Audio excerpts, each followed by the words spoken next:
미국 매사추세츠 교육부에서 미국 학생들의 처참한 교육 수준에 큰 고민에 빠졌다고 합니다. 그런데 빈민가로 불리던 할렘가의 한국식 교육이 퍼지기 시작하며 놀라운 일이 벌어졌다고 하는데 과연 무슨 일이 있던 걸까요? 안녕하세요. 저는 미국 매사추세츠 주 교육부의 정책국장으로 있는 케이슨 브라운이라고 합니다. 요즘 미국 교육 상황은 처참하기 그지없습니다. 제 얼굴에 침 뱉는 것 같아 말하기 부끄럽지만 미국 전역이 마약으로 몸살을 앓으면서 그 영향이 학생들에게까지 미쳤거든요. 학교 안에서 거래를 하는 건 물론이고 학교 화학실에서 몰래 약을 만들다가 적발된 사례도 심심치 않게 나오고 있죠. 약에 취한 상태로 등교한 학생이 환각 상태에서 다른 학생을 공격한 일까지 일어나자 저희 교육부에서는 개혁을 시도하고 있습니다. 그런데 그게 참 쉽지 않더라고요. 아이들을 둘러싼 사회가 문제 덩어리인데 학교 안에서 무언가를 한다고 한들 무슨 변화를 가지고 올 수 있겠습니까? 그래서 저는 정책을 논의하고 결정하는 위치에 있는 사람임에도 불구하고 미국의 학교 개혁은 불가능하다라고 은연중에 생각하고 있었습니다. 딱 한 가지 사례를 보기 전까지만 해도요.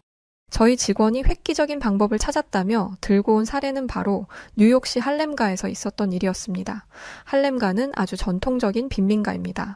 어딘가에서 총성이 울린다면 할렘가였고 범죄자의 거주지를 물으면 할렘가라는 답이 나왔죠. 뉴욕에서 사고 좀 친다 하는 사람들은 다 할렘가에서 살았다고 보시면 돼요. 그런데 이 할렘가에 있는 학교에서 MIT 공대, 코넬대, 예일대를 보낸 것도 모자라 하버드 대학 입학생까지 배출해냈더라고요. 이건 기적이었습니다. 심지어 그곳은 소득이 낮은 빈민가들 위주로 사는 곳이라 아이들에게 수준 높은 교육을 하기가 불가능한 곳이에요. 이런 곳에서 아이들이 미국 아이비리그 명문대에 들어갔다는 건 순전히 공교육의 결과였습니다. 그런데 이것도 벌써 10년이 더 된 이야기였고 그 이후로 할렘가는 계속해서 변화를 거쳐 이젠 과거의 모습을 찾아볼 수 없게 되었어요. 교육부 정책국에 있었는데도 이런 소식을 모르고 있었다니 제가 얼마나 무지했는지 깨달았고 어떻게 이런 변화가 생긴 건지 조사해 오라고 지시했습니다. 조사 결과 할렘가에 있는 학교가 선택한 것은 바로 한국식 교육이었습니다. 처음엔 한국식 교육이라는 말이 도통 이해되지 않았어요. 할렘가에 한인타운이 있었나? 그것도 아니었고 한인의 비율이 높나? 그것도 아니었습니다. 그저 학교에 한인 선생님이 있다는 것 하나뿐이었어요. 처음에는 그 선생님이라는 분이 특별한 줄 알았습니다. 한국식 교육이라는 게 한국인 선생님이 주도로 만든 교육 방식이라 그렇게 불리는 줄 알았죠. 그런데 조금만 더 알아보니 이게 한국인 선생님이 시행한 교육이라서 이런 말이 만들어진 게 아니라는 걸 알겠더군요. 할렘가로 눈을 돌리지 않아도 됐습니다. 제가 사는 매사추세츠 주만 봐도 한국인들의 특별함을 찾을 수 있었거든요. 저는 우선 한국인 부모를 두고 있는 학생들의 대학 진학률과 학업 성취율에 대해 알아보았습니다. 매사추세츠 주에서는 표준 학력 평가라는 것으로 학생들의 수준을 판단하는데 아시아계 학생들은 평균적으로 상위권 성적을 기록하고 있습니다. 이건 원래 잘 아는 사실이에요. 그런데 그 상위권 성적 중에서도 최상위권을 쓸어가는 계층이 바로 한국인들이었습니다. 특히 수학과 과학 영역에서 다른 인종 그룹보다 우수한 성적을 보였고 말이죠. 무엇보다 렉싱턴이나 뉴턴이라는 지역에는 한인들이 특히 많이 사는데 한인들이 많이 거주하는 지역의 공립학교들은 주내 최상위권 학군으로 평가되고 있습니다. 한인들이 많이 사는 곳은 자연스럽게 공부하는 분위기가 되고 한국인들과 가까이에서 사는 것만으로도 좋은 성적을 얻을 수 있다는 게 그 지역 학부모들의 생각이었어요. 대체 무슨 차이가 있길래 심도 있게 알아보았습니다. 일단 학부모들의 열정 자체가 다르더라고요. 한국인 부모들은 배움의 가치를 알고 있었습니다. 그래서인지 한국 학생들의 4년제 대학 진학률은 약 85% 이상을 기록했죠. 반면에 대다수의 미국인 부모들은 아닙니다. 애들이 공부를 하든 말든 신경도 안 써요. 한국인 부모들이 아이들의 숙제를 확인하고 제대로 숙제를 하도록 지도하는 시간에 미국인 부모들은 아이들에게 현재를 즐기렴이라고 가르치고 있죠. 하지만 의무 교육에는 이유가 있고 그 교육을 제대로 받는 것이 미국을 발전시키는 방법이라는 것을 저는 너무나 잘 알고 있습니다. 그러나 미국인 부모들은 그것을 몰라요. 두 계층의 차이는 이게 다가 아닙니다. 한국 학생들의 가방은 특히 커다랗고 무거워요. 대체 뭘 저렇게 많이 싸들고 다니나 했는데 교과서더라고요. 미국 학생들은 절대 교과서를 들고 다니지 않습니다. 몇몇 있겠죠. 아주 상위권의 성적을 가진 학생, 아주 소수 인원이라면요. 하지만 한국 학생들의 99%가 책가방에 교과서를 넣어서 다닙니다. 그걸 가지고 집에 가서 예습, 복습을 하는 거죠. 이렇게 공부하는 학생들을 어떻게 따라잡을 수 있겠어요? 사실 한국인 부모와 미국 부모의 교육열의 차이는 오래전부터 조사되어 있었습니다. 이 조사 결과가 갑자기 급부상하게 된 건 미국 공립 학교 수준이 무너지고 있는 탓도 있지만 전반적인 미국인의 수준이 낮아졌어요. 이런 영상 보신 적이 있는지 모르겠네요. 미국인들에게 아주 기본적인 상식을 묻는 영상인데 정말 처참합니다. 지금으로부터 100년 전은 몇 년도죠? 라는 질문에 대답을 못하더라고요. 이 단순한 뺄셈조차 불가능한 수준인 겁니다. 매일 1달러씩, 1년 동안 돈을 모으면 1년 뒤에 얼마가 생기나요? 에 대한 대답도 못했습니다. 1년이 365일이라는 것도 모르고 일을 365번 더하는 것도 모르는 거예요. 열심히 고민한 끝에 내뱉은 대답이 1,500달러라는 말을 듣고 두통이 올 지경이었습니다. 미국이 이 정도인가? 언제 이렇게 변했지? 아주 눈앞이 캄캄했죠. 교육부 정책부장으로서 지금까지 뭘 하면서 살았나 하는 생각에 죄책감도 많이 들었고요. 그러던 중 한국인에게 똑같은 질문을 하는 영상을 보게 되었습니다. 질문은 다른 몇 개일까요? 였어요. 그런데 이 한국인이 바로 대답을 못하더라고요. 아주 간단한 질문인데도 말이죠. 솔직히 이 영상을 보고 약간의 안도감을 가졌습니다. 한국인 중에도 이런 사람이 있다니 미국인들의 저 바보 같은 모습이 미국인들 전체를 대변하지는 않을 거라는 생각이 들었기 때문이었죠. 한국인은 골똘히 생각하더니 잘 모르겠어요 라고 답했습니다. 이 대답을 듣는데 헉하더라고요. 한국인이 이걸 모른다고 한국식 교육을 주의 깊게 보던 판단이 잘못됐나? 라는 생각이 그 짧은 찰나의 시간에 스쳐 지나갔습니다. 그런데 역시 한국인은 한국인이었어요. 이거 난센스죠? 답을 알려주세요. 매일 변하는 달의 모양을 숫자로 표현하는 건가요? 달은 하나이지만 지구에서 보이는 달은 항상 다른 모양이니까 뭐 이런 식으로 답을 찾는 거 아니에요? 한국인은 이걸 진지한 질문이라고 생각도 안 하더라고요. 애당초 이런 기초적인 것이 질문이 될 수 있다는 건 상상도 못하는 것 같았습니다. 영상을 찍은 유튜버는 한국인에게 진지하게 여쭤본 거예요. 당신은 달이 하나라는 걸 알고 있는 거죠? 라고 물었고 이 대답을 들은 한국인은 이게 무슨 정신 나간 소리인가 하는 표정으로 유튜버를 바라보며 말했습니다. 이게 진짜 질문이라고요? 이걸 모르는 사람이 있어서 이걸 질문이라고 하는 거예요? 영상을 꺼버렸습니다. 그리고 직원들에게 공립학교에 다니는 학생들의 상식 수준에 대해 알아오라고 지시했죠. 결과는 참담했습니다. 솔직히 말해서 그 영상은 자극적인 내용을 보여주려고 일부러 말도 안 되는 것만 짜깁기 한 것이라고 생각했어요. 그게 아니라면 운이 나쁘게도 그런 미국인들만 인터뷰를 하게 되었다고요. 이게 다수는 아닐 거라고 믿어 의심치 않았습니다. 그런데 끔찍하게도 공립학교에 다니는 학생들 중 대다수의 학생들이 초등학교에서 배우는 기본적인 지식조차 제대로 익히지 못한 상태로 중고등학교에 진학한 상황이었습니다. 그리고 학교에서 가르치지 않는 상식이라는 게 있잖아요. 예를 들어 1984년 로스앤젤레스 올림픽은 어디에서 열렸나? 언제 열렸나? 와 같은 것 말입니다. 이 질문을 하면 로스앤젤레스 올림픽을 직접 보지 않았어도 알 수 있잖아요. 질문에 답이 떡하니 나와 있는데도 그걸 모르더군요. 생각 자체를 안 하고 사는 사람처럼 말입니다. 이렇게 되어버린 이유에는 부모 세대의 문제가 있었어요. 부모들조차 제대로 된 교육을 받지 못했고 받으려 하지 않았으니 그 영향이 자식들에게 고스란히 가버린 거죠. 부모의 학구열뿐만 아니라 부모의 지식 수준이 자녀에게 영향을 끼친다는 것이 경험으로 와닿는 순간이었습니다. 이쯤 되니 한국 학생들의 특별함을 인정할 수밖에 없었어요. 그래서 한국 교육부에게 요청을 해 한국 학교로 방문을 하게 되었습니다. 한국 방문은 학생들을 만나기 전부터 충격의 연속이었어요. 우선 한국에 도착한 뒤 서울로 향하는 동안 단 한 명의 노숙자도 보지 못했습니다. 술을 마시거나 약에 취해서 돌아다니는 사람도 없었죠. 번화가가 아니라 구석진 곳으로 가면 어두운 면이 있을 거라고 생각했는데 그 어느 곳을 가도 어떤 허름한 골목을 가도 위험해 보이는 사람은 단 한 명도 없었습니다. 쓰레기 같은 것도 없었어요.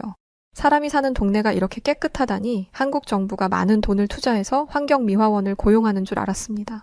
그런데 그렇게 생각하던 순간 어떤 한 나이 지긋한 할머니 한 분이 봉지 하나를 들고 제 옆을 지나가셨습니다. 딱 봐도 쓰레기 봉투였어요. 저걸 들고 어디를 가나 했더니 집 건물 앞에 떡하니 내려놓으시더라고요. 그 모습을 보니 한국도 이런 점은 미국과 다를 바가 없구나. 청소하는 사람들이 많을 뿐 사람들의 인식은 똑같았어. 라는 생각을 하게 되었습니다. 역시나 얼마 지나지 않아 사람들이 한둘씩 나와서 똑같이 쓰레기를 버리더군요. 그런데 뭔가 눈에 띄는 점이 있었어요. 쓰레기 봉투가 전부 똑같이 생겼다는 것이었죠. 글씨가 적혀 있었는데 함께 있던 한국인에게 물어보니 종량제 봉투라는 것이었습니다. 한국에서는 쓰레기를 버리는 방법이 엄격하게 제한되어 있는데 일반 쓰레기를 버릴 때는 꼭 저렇게 종량제 봉투에 쓰레기를 담아서 버려야 합니다. 분리수거는 종류별로 나눠야 하고 음식물 쓰레기는 봉투가 따로 있고 아니면 음식물 쓰레기를 모아서 버리는 통이 있어요. 그런 건 음식물을 버리고 음식물의 무게에 따라서 값을 지불하면 되죠. 이런 게 있다는 건 들어본 적이 없어요. 한국이 분리수거를 한다는 건 알고 있었지만 이렇게 체계적으로 하고 있을 줄은 몰랐습니다. 그리고 그렇게 엄격하게 하더라도 지키지 않는 사람들이 많을 거라고 생각했어요. 그런데 정말 모든 사람들이 이 규칙을 지키고 있었습니다. 심지어 아무 때나 쓰레기를 내놓으면 미관을 해치고 위생적으로도 좋지 않으니 저녁 7시부터 12시까지 쓰레기를 내놓도록 규정하고 있었는데 한국인들은 그것마저도 철저하게 지키고 있었죠. 미국에서 이런 규칙을 만든다면 사람들의 반발이 엄청날 겁니다. 쓰레기를 버리는 것도 국가가 규제하냐면서 개인의 자유를 침해한다는 소리를 하겠죠. 환경을 위해서 그런 소리는 통하지도 않습니다. 쓰레기를 버리는 것과 환경 오염이 어떤 연관성이 있는지부터 교육해야 하는데 그것부터 안 되어 있으니까요. 그런데 한국인들은 쓰레기 버리는 방법에 대해서 따로 교육을 받나요? 어떻게 모든 사람들이 이 방법을 지킬 수 있나요? 초등학생 때부터 학교에서 가르치도록 하고 있습니다. 오랫동안 시행해 왔던 것이다 보니 가정에서도 아이들에게 교육하고 있고요. 제 아이가 어린이집에 다니고 있는데 요즘 어린이집에서도 분리수거를 가르친다고 하네요. 집에서 나오는 분리수거 용품을 준비물로 가져다 주면 그걸로 교육을 받기도 하고요. 이건 정말이지 충격 그 자체였습니다. 저는 한국이 수학, 과학만 잘하는 나라라고 생각했어요. 학생들을 책상에 앉혀놓고 공부만 시켜서 그게 민족성으로 남아있는 사람들인 줄 알았죠. 그런데 아니었습니다. 한국인들은 교육을 통해 수준 높은 시민의식을 일궈낸 사람들이었어요.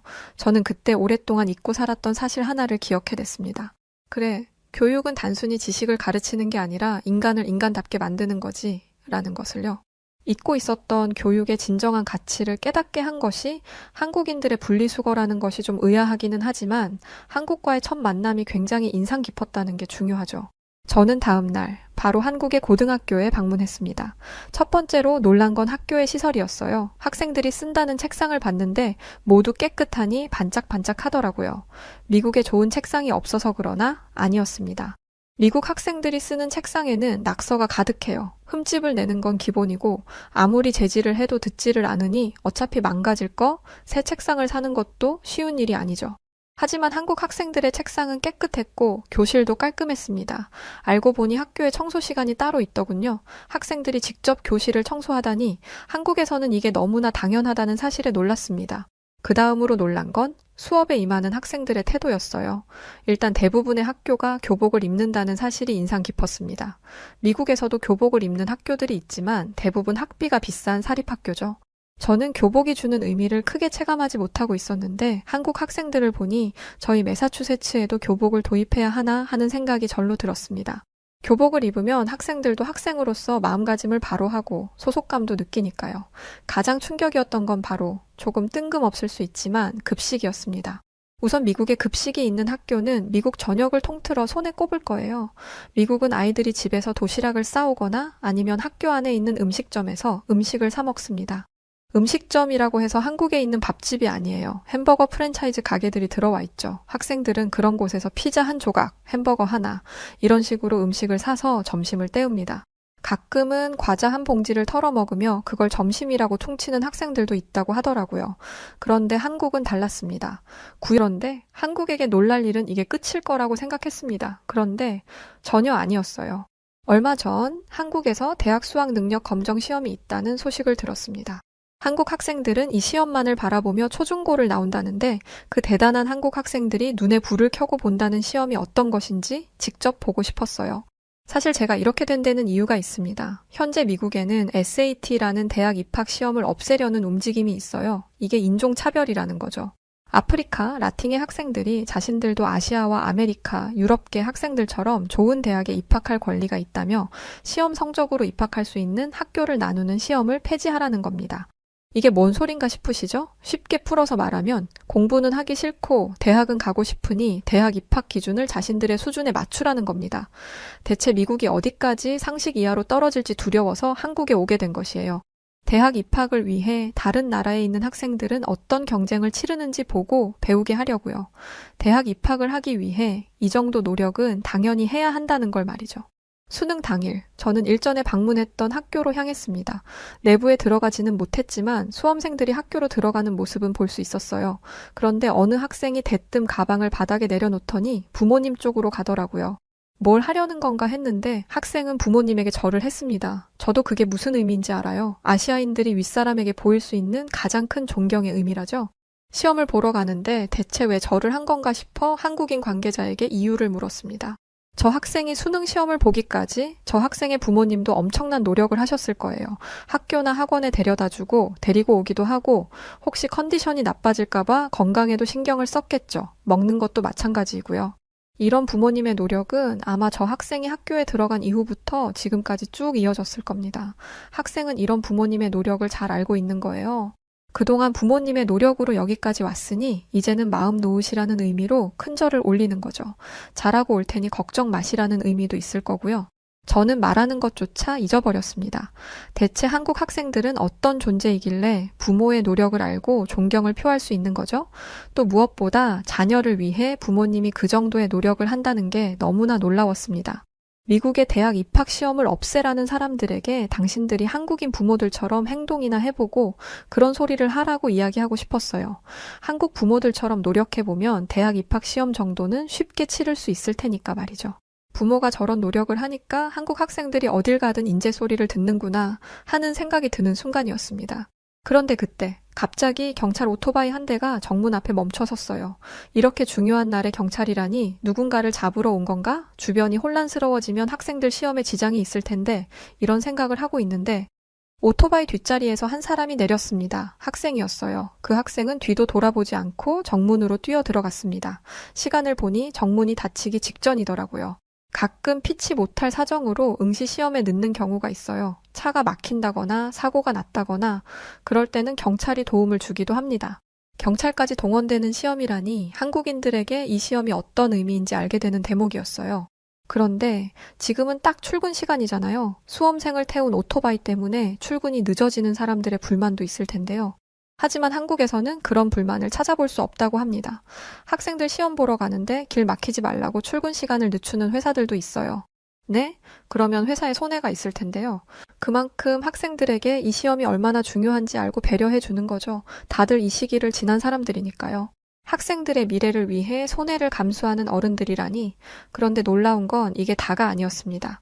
학생들이 시험을 보는 동안 따로 마련된 곳에서 한국의 교육에 관해 이야기를 나누고 있었는데 관계자가 시간을 보더니 이제 영어 듣기 평가 시간이네요 라고 말을 하는 겁니다. 저는 그걸 왜 말하지? 라고 생각했어요. 그런데 뭔가 이상하더라고요. 시험을 보는 사람도 아니고 수험생 자녀가 있는 것도 아닌데 영어 듣기 평가 시간을 따로 알고 시간을 체크하고 있는 게 이상하잖아요. 그 이유를 물어보니 돌아온 대답은 한국은 어디까지 저를 놀라게 할지 기가 막혔습니다. 영어 듣기 평가 시간에는 항공기가 이착륙을 하지 못합니다. 대뜸 항공기 얘기라니? 게다가 수능 때문에 항공기가 통제된다니? 소음 때문에 항공기를 통제하는 거예요. 이것 좀 보세요. 관계자가 보여준 건 항공기 실시간 현황이었는데 정말 대한민국 지도 위에 빼곡한 점으로 항공기가 표시되어 있었습니다. 이게 지금 하늘에서 대기 중인 항공기라는 거죠? 네, 맞습니다. 항공사들도 이 시간에는 비행기를 못 띄워요. 헛웃음이 나오더라고요. 이게 말이나 되는 소린가요? 승객들은 불만이 없나요? 아무리 그래도 시험 하나 때문에 시간적인 손해를 보는 거잖아요. 그러자 관계자는 고개를 절레절레 흔들었습니다. 그리 긴 시간도 아닐 뿐더러 한국인들에게 이건 당연한 거라서 괜찮습니다. 버스와 택시는 경적도 울리지 못하도록 권고받아요. 이 시간은 대한민국 전체가 침묵하는 시간입니다. 한국인들의 단합력은 기가 막힐 정도로 엄청났습니다. 자식이 있든 없든 자신이 처한 상황이 아니더라도 학생들을 배려하는 거죠. 저는 미국이 한국의 교육을 뒤따라가려면 수십 년이 걸릴 거라 직감했습니다. 미국이 한국을 따라하려면 사람들의 인식부터 바뀌어야 하는데 미국에서는 애들이 학교 가기 싫다고 하면 안 보내는 부모들이 태반이에요. 학교 안 가도 먹고 살만하다 이거죠. 반면에 한국 부모들은 자녀들의 공부를 위해 최선의 노력을 다하고 있었습니다. 수능이 끝난 뒤 저는 미국으로 돌아왔고 제가 경험한 충격적인 이야기들을 바탕으로 앞으로 매사추세츠 주의 교육을 어떻게 이끌어가야 할지 진지하게 고민 중에 있습니다. 한국을 당장 따라가지는 못하겠지만 흉내는 낼 수 있지 않을까요? 앞으로 저는 한국 학생들과 그 부모들의 행보에 집중하려 합니다. 대체 그들만이 가지고 있는 특별한 비밀에는 무엇이 있는지, 어떻게 해야 그 사람들처럼 될 수 있는지 알아보려고요. 지금까지 제 사연을 들어주셔서 감사합니다. 안녕히 계세요. 네, 오늘 이야기는 여기서 끝이 납니다. 한국의 교육 수준은 세계적으로도 굉장히 유명하죠. 실제로 세계적으로 손꼽힌다는 명문대학에 한국 유학생들이 많은 이유도 그 이유 중에 하나일 거라고 생각이 들어요. 교육을 중시하는 우리 대한민국의 기본기 때문이 아닐까 싶고 참 자랑스럽고 뿌듯하다는 마음이 듭니다. 자, 그럼 오늘 사연 어떠셨나요? 이제 12월에 들어섰는데 한 해 마무리 잘하시는 12월 되시고 우리 구독자 여러분들 늘 건강하셨으면 좋겠습니다. 저는 더 재밌는 사연으로 돌아올게요. 지금까지 사연을 전해드린 여우튜브 송은지였습니다. 늘 감사드리고 언제나 고맙고 사랑합니다. 당신만의